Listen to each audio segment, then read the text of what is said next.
긴 시간 동안 유럽에서 사역하셨던 이야기를 다 이렇게 풀어내시려고 하니까 효과적인 방법을 목사님이 생각해 주셨습니다. 그래서 유럽에 있으시면서 방문했던 여러 곳을 이렇게 인터넷 방송으로, 그렇게 방송용으로 한 9분짜리를 만든 영상이 있습니다. 그래서 그 영상에 보면 로마 카타콤이라든지 아니면 터키의 갑바도기아 같은 그런 곳에서 핍박받으면서 그 신앙을 포기하지 않았던 우리 믿음의 선진들의 이야기를 우리 목사님이 잘 정리하신 게 있는데, 그 영상을 보고 나서 우리 목사님께서 나오셔서 말씀 전해 주시도록 하겠습니다. 자, 그러면 영상을 플레이해 주시기 바랍니다.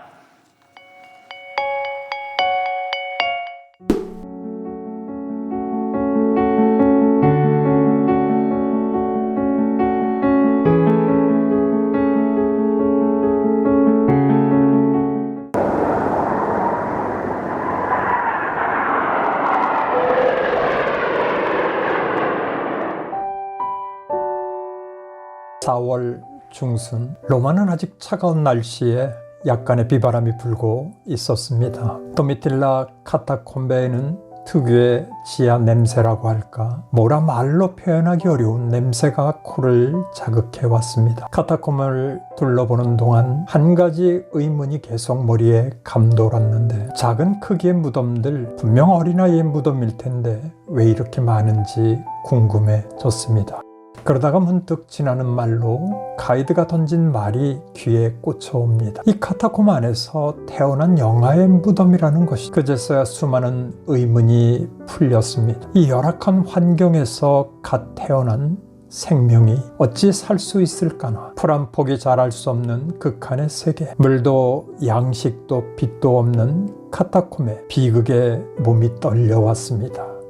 바깥 세상으로 뛰쳐나가서 어린 생명을 살리는 길을 택할 수도 있었을 텐데 포기했던 모양입니다. 뱃속에 있는 아기의 운명을 뻔히 알면서도 끝내 거부했을 것입니다. 비록 밖에 있는 밝은 태양, 맑은 공기, 깨끗한 물 넘칠지라도 말입니다. 그러나 예배가 없고 하나님이 계시지 않는 곳이라면 살아야 할 의미가 없었기 때문이었습니다. 당시 예수 그리스도에 대한 신앙을 지키기 위해서 이곳에 들어온 임산부들, 뱃속의 생명을 잉태하고도 모질게 참아야 했던 아픔들, 그 생각만으로도 눈물이 고입니다. 잉태된 아기를 위해서 엄마가 해줄 수 있는 최고의 출산 준비가 바로 아기가 묻힐 작은 무덤을 파내는 일이었습니다. 그게 엄마로서 아기에게 해줄 최고의 선물이었던 셈이죠.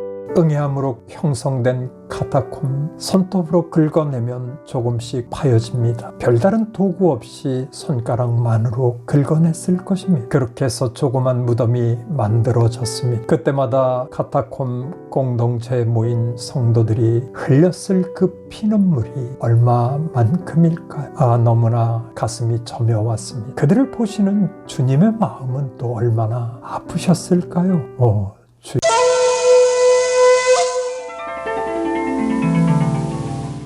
세상에 우연 없다는 말이 있습니다. 4월에 로마를 다녀온 후에 바로 이어서 보름 만에 터키의 수도 앙카라에서 남쪽 방향으로 300km 정도 떨어진 곳에 위치한 카파도기아를 찾게 됐습니다. 대자연의 경이 앞에서 탄성이 절로 났습니다. 화산성 응애암 퇴적물이 침식되며 자연스레 형성된 괴렘의 계곡에 자리한 이 4세기 기독교 공동체의 거주 흔적은 겉보기에는 마치 동화 같은 세계를 연상시켜줍니다.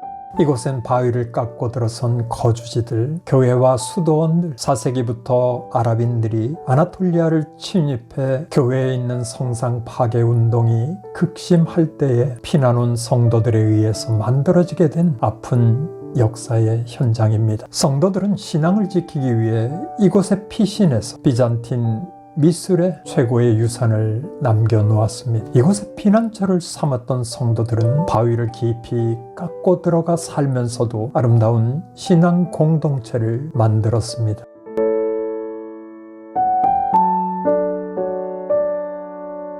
카파도기아를 1시간쯤 벗어난 곳엔 또 다른 경이의 세계, 베린쿠유 지하도시가 나옵니다. 이 지하도시는 교육기관, 교회, 와인 저장고 등 최대 3만 명까지 살았던 공동체입니다. 역시 4세기 들어 시작된 기독교 박해를 피해온 성도들이 거대한 지하도시를 만들었는데 복잡하게 얽힌 미로를 통해 연결된 지하 120m 깊이 12층 규모에 달하는 큰 구조입니다.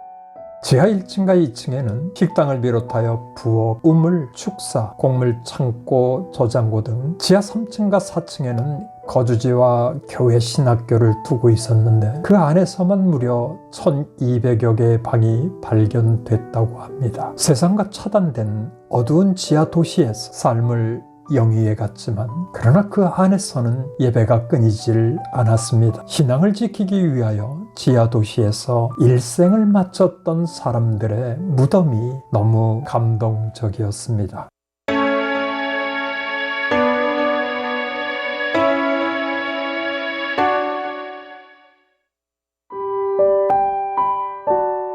초대교회 때 시작된 로마 제국의 박해는 주후 313년 콘스탄틴 황제 때까지 이어졌습니다. 신앙을 지키기 위해 낮의 햇빛과 바람과 안락한 삶을 포기했던 성도들의 분투는 뜨거웠습니다.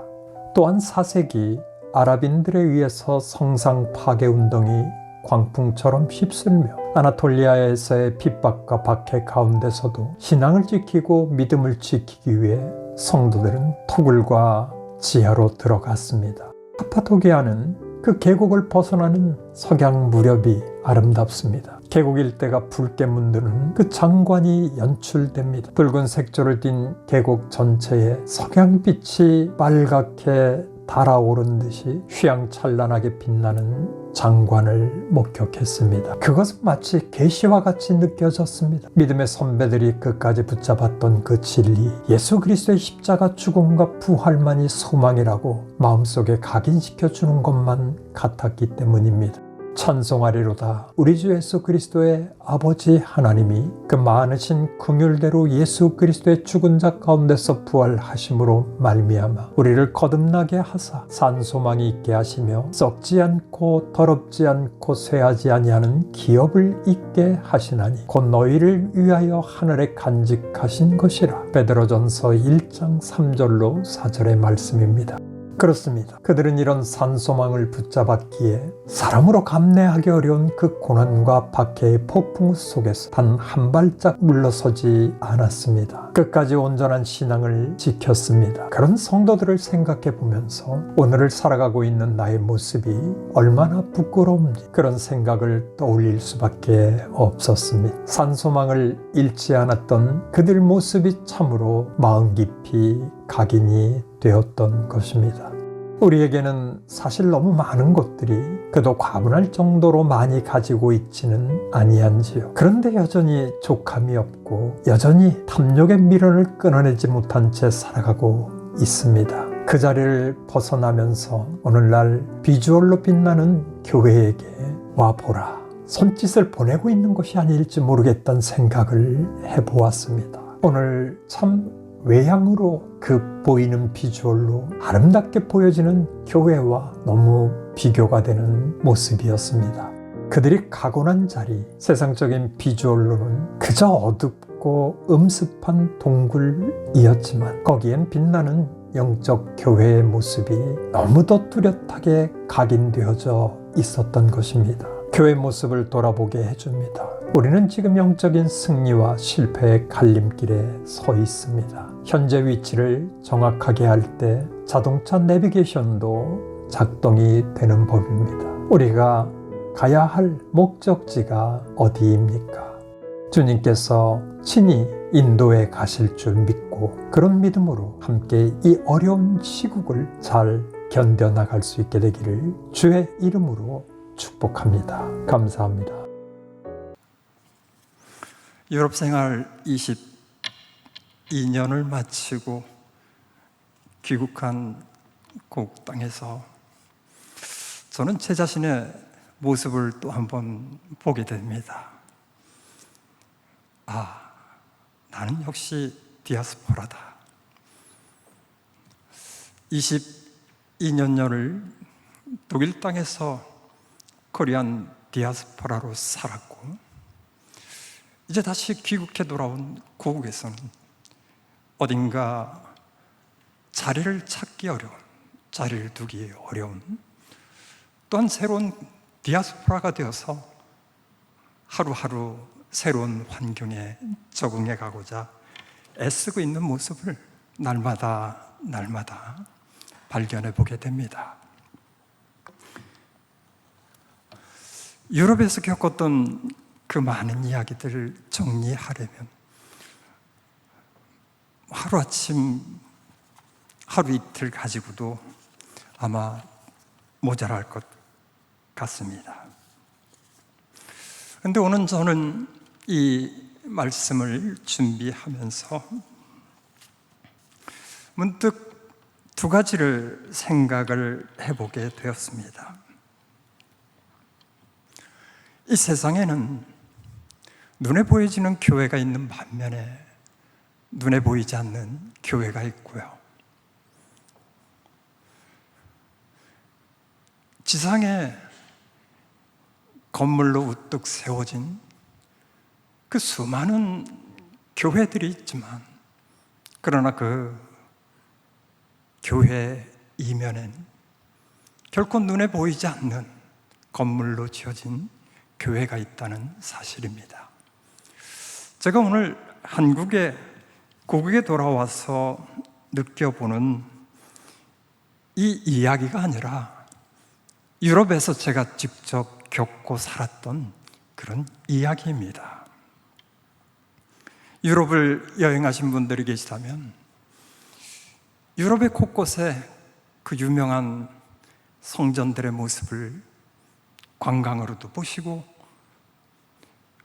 많은 영상과 사진으로 한번 보실 수 있는 기회들이 있었을 것입니다.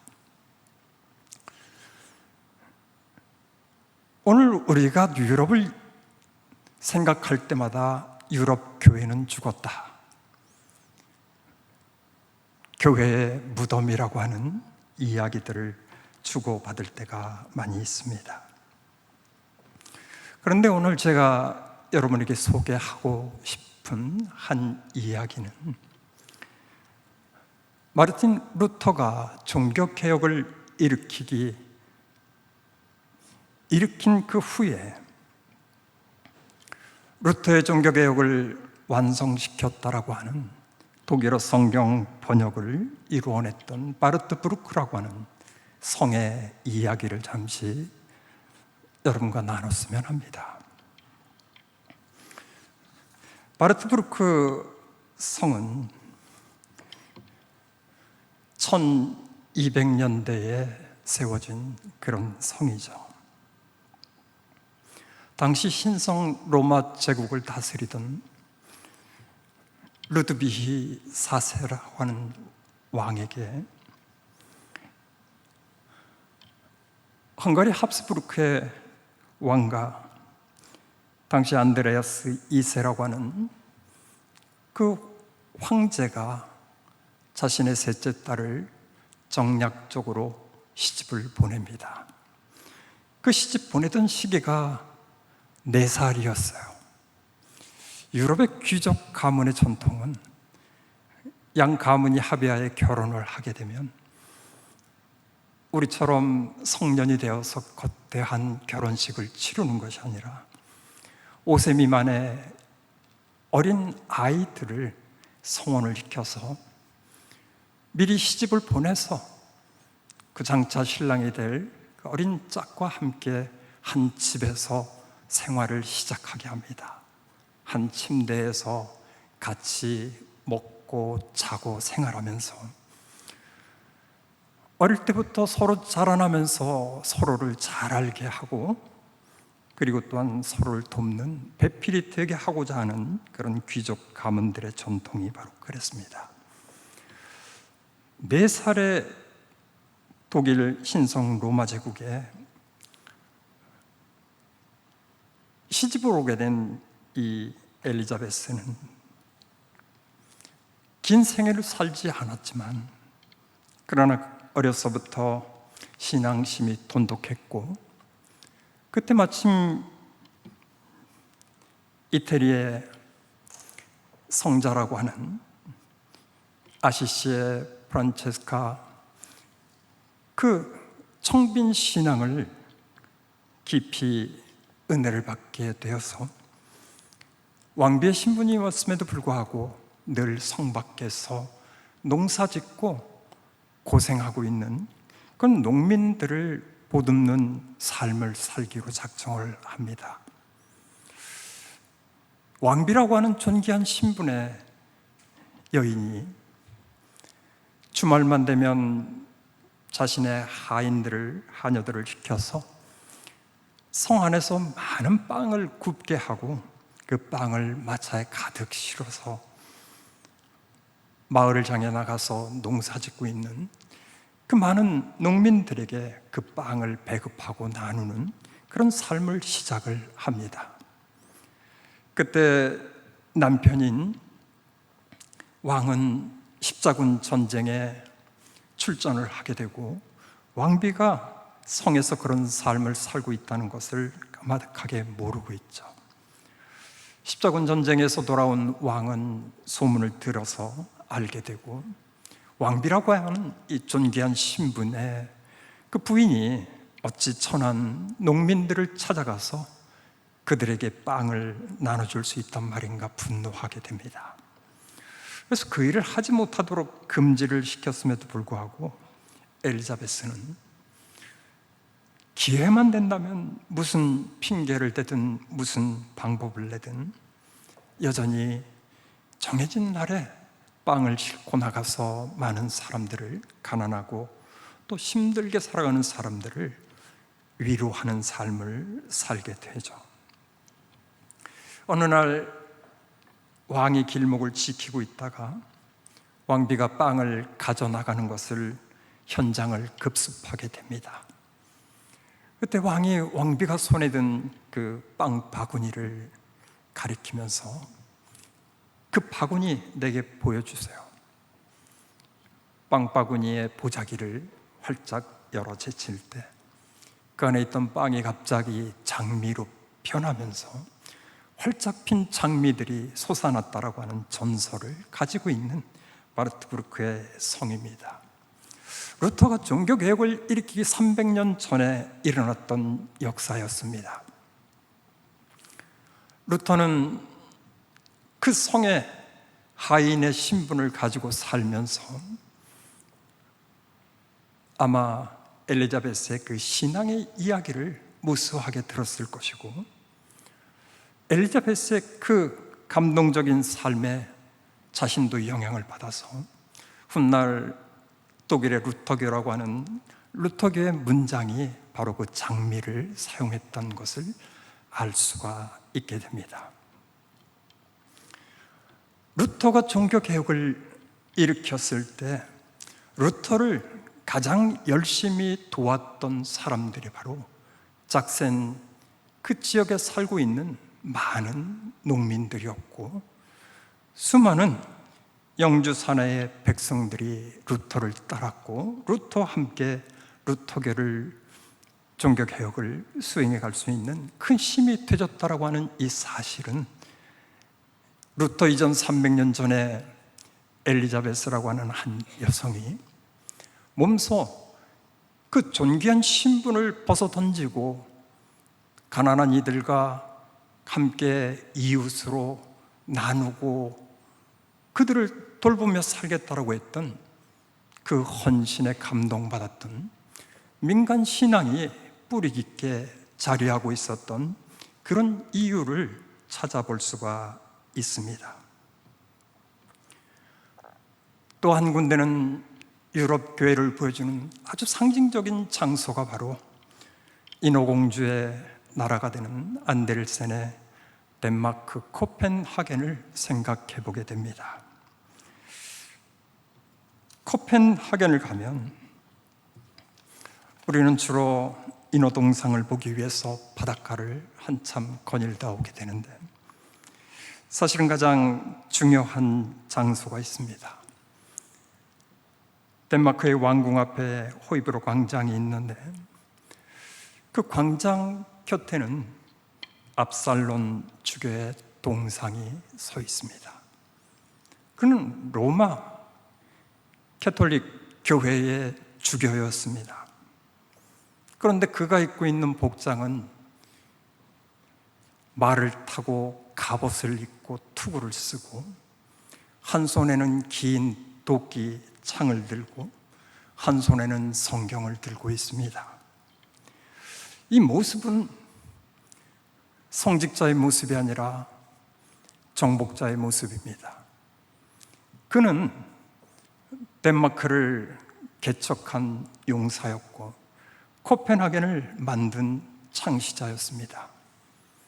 그는 그 바이킹들이 지배했던 그 땅을 처참한 살육을 통해서 정복해가며 도끼로 믿으면 살고 믿지 않으면 죽는 학살을 자행하며 북유럽의 선교의 길을 뚫고 덴마크를 세운 장본인입니다. 언젠가 유럽에서 우리 유로비전 포럼이라고 하는 이 포럼을 하면서 뜨거운 논쟁이 있었습니다. 우리는 유럽을 선교지로 볼 것인가? 아니면 유럽을 재복음화의 현장으로 볼 것인가? 그때 그쪽 사역을 하셨던 한 목사님이 외쳤던 그 음성이 지금도 생생합니다. 북유럽은 전혀 복음이 들어와 있지 않던 처녀지야. 그러니 여긴 선교지가 아니라 마땅히 우리가 선교해야 할 땅이라고 하는 외침이었어요. 당신은 의미를 잘 몰랐지만 지금 생각해 본다면 유럽의 기독교인은 두 종류입니다.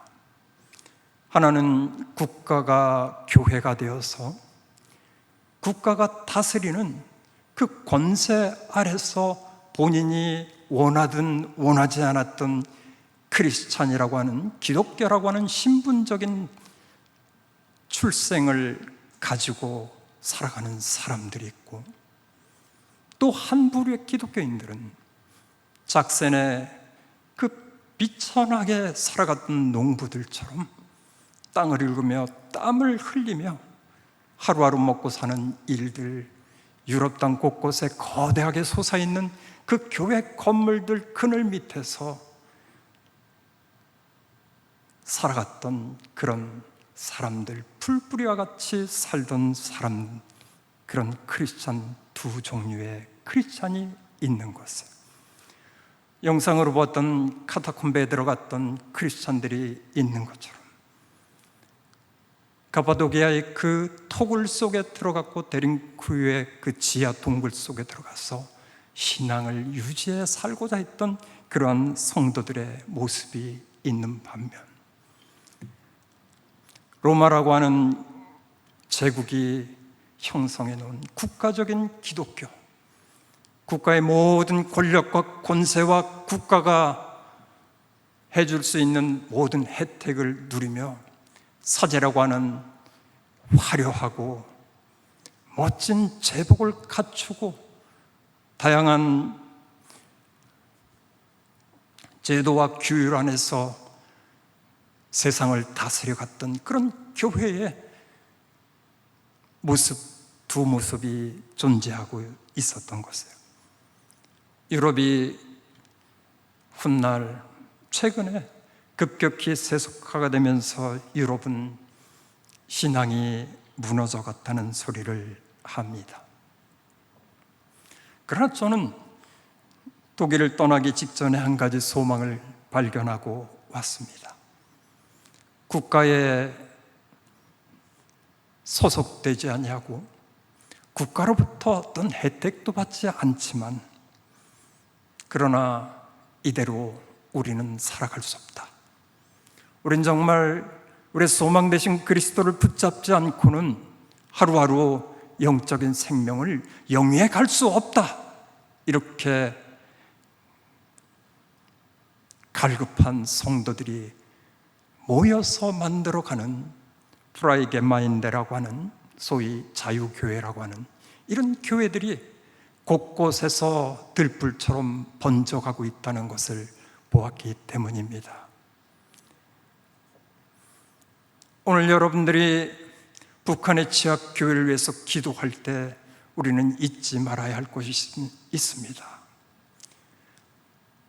그 어둡고 습한 지하 속에서 비록 세상에 누릴 수 없는 그 많은 열악한 환경 속에서 그들이 붙잡고 사는 예수 그리스도가 산 소망이 되었다는 이 사실, 그들이 변치 않고 붙잡아야 된다라고 우리는 그들을 위해 기도해야 할 줄로 믿습니다.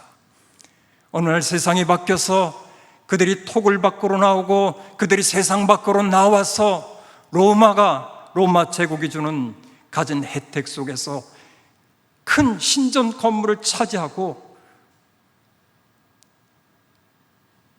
국가의 권세와 권력을 독차지하는 성직의 그 달콤한 맛에 취해서 지상의 기독교 왕국이라고 하는 이 왕국을 세우고 다스리는 사람이 되었을 때 교회가 얼마나 타락했던 것을 유럽이 보여주고 있는 이 현장 속에서 우리는 우리의 교회 모습이 변질돼 가지 않도록 그들을 위해서 더욱더 기도해야 될 일이 우리에게 달려있다라고 생각을 합니다.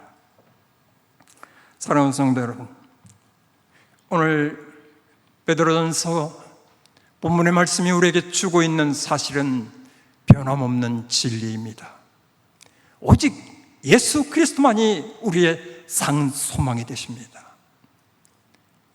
이 세상 보이는 모든 것들, 이 세상에 우리가 누리고 사는 이 모든 것들이 우리의 소망이 될 것이고 우리의 보험이 아니라 눈에 보이지 않지만, 손에 잡히지 않지만, 귀에 들리지 않지만, 그러나 하나님의 아들로 이 땅에 오셔서 우리를 위해서 십자가를 지신 예수 그리스도만이 우리의 진정한 구주가 되신다라고 하는 이 사실을 우리는 놓쳐서는 안 됩니다.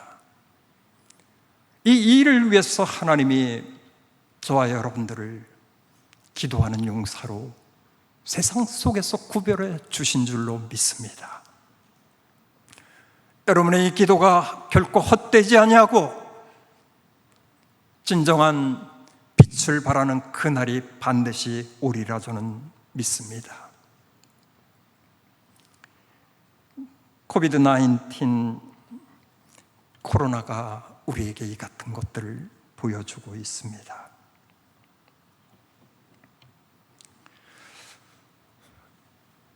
제가 한국으로 나오기 전 한 1년 전쯤에 우크라이나의 수도 키예프에 가서 한 사역자와 함께 거리 사역을 경험을 해보았습니다. 참 수많은 사람들이 교회에서 가지고 나간 그 빵과 그 스프와 이런 어떤 배식을 받기 위해서 한 200~300명이 그 추운 날씨 속에 광장에 모였습니다.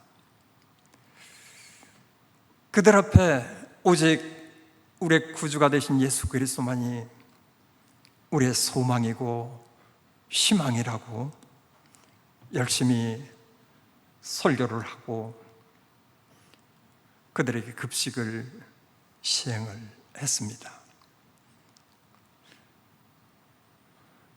그런데 그들이 과연 복음을 듣고 그 복음에 감동을 해서 한 끼니를 때운 것은 아니라고 생각합니다. 먹고 보자. 교회가 늘 와서 나눠주니 가서 받아 먹자. 저는 참 실망이 되었어요. 우크라이나 많은 사람들에게 교회 모습을 설문할 기회가 있었는데 그들이 생각하는 교회, 러시아 정교회, 그리스 정교회들이 나타내고 있는 신앙과는 우리가 생각하는 것과 전혀 다른 곳에 있었어요. 교회는 하나님 나라를 대변하는 것이기 때문에 교회는 무조건 크고 화려해야 돼. 그래서 교회 첨탑에 돈 있는 교회들은 금칠을 합니다. 교회가 얼마나 화려한지 몰라요. 그 안에 들어가면 정말 눈이 휘둥그레질 정도로 너무 화려함에 사치의 극치를 이뤄갑니다. 성도들이 그것을 만족합니다. 이래야 하나님 만나러 온 것 같다는 그런 기분을 가지고 간다는 것이에요. 우리 아닌 선교사들이 세우는 그 저렴한 임대 빌딩에 그 지하에 그런 그 허름한 교회는 초대를 하려고 해도 오질 않아요. 그들의 생각 속에는 이건 교회가 아니다. 이 세상은 사람들을 그렇게 현혹해 갑니다. 세상에 성장하고 첨단화돼가는 모든 문명들이 우리 신앙을 우리도 모르게 그렇게 변질시켜가고 있습니다. 지하의 토굴 속에서 소망 없이 정말 죽음을 눈앞에 보면서도 포기하지 않았던 우리의 믿음을 지상에 나와서 지상에서 제공해주는 그 수많은 혜택과 권력의 단맛에 취했던 성도와 사제들이 결국 교회를 망하는 길로 끌어갔던 이것을 하나님은 코로나를 통해서 유럽 땅에 극명한 기독교의 산신앙이 무엇인지, 죽은 신앙이 무엇인지, 살아있는 크리스찬이 누구인지, 죽어있는 크리스찬이 누구인지를 분명하게 나타내 보여주셨다고 저는 믿습니다.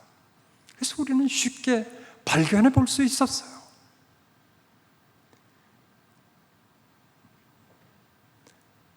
오늘 고국에 20여 년 만에 돌아와서 참 고국교를 돌아보면서 저는 굉장히 낯설다는 것을 여러분에게 말씀을 드렸습니다. 참 어딜 가도 이렇게 마음 편하게 그 소속할 수 있는 그런 정겨운 교회 모습들이 없어졌어요. 제가 청년 시절에 그렇게 뜨거웠던 그 불탔던 그 신앙, 정말 화요일 밤, 목요일 밤이 되면 저 삼각산 중턱에 올라가서 정말 소나무 붙잡고 밤새 기도하며 씨름했던 그때의 그 모습들이 마치 환상처럼 지나가 버리고 어디를 가도 이제 다시 그런 정겨운 맛을 찾을 데가 없다는 것이 저를 너무 슬프게 만듭니다. 교회들이 코로나로 인해서 예배가 제한되고 참 여러 가지 제약들이 따라오는데 오늘 우리의 교회의 모습은 너무 무기력합니다. 성도들이 그냥 그 현실에 수긍해 가는 모습이 너무 아파요. 야성을 잃어버린 동물의 세계 속에 야성을 잃어버리면 곧 죽음입니다. 사나운 짐승의 밥이 될 수밖에 없는 처지가 됩니다. 베드로전서는 우리에게 분명히 말씀하고 있습니다. 마귀가 우는 사자와 같이 삼킬 자를 두루 찾는다라고 말하고 있습니다. 우리가 이 같은 시대의 변화 속에서 정말 붙잡고 살아가야 될 신앙, 오늘 말씀이 우리에게 주는 산소망의 키워드를 우리가 정확히 알고 이 신앙을 붙잡고 승리하는 이 자리에 계신 여러분 다 되시기를 다시 한번 주의 이름으로 축원드리고 부탁합니다. 기도하고 마치겠습니다. 살아계신 하나님, 하나님의 그 사랑으로 독생자 되신 우리 주 예수 그리스도를 이 땅에 보내시고 누구든지 그를 믿는 자마다 영생을 얻게 하실 것이라 주님 말씀하셨는데, 오늘 우리가 믿고 있는 우리의 신앙의 현주소가 정말 독생자로 우리를 위해 십자가로 나가신 예수 그리스도를 우리의 주님으로 믿고 사는 것인지, 참으로 달콤한 모든 환경과 현실 세계 속에 빠져서 진정한 주인을 놓치고 살아가는 것인지 우리를 다시 한번 돌아볼 수 있게 도와주옵소서.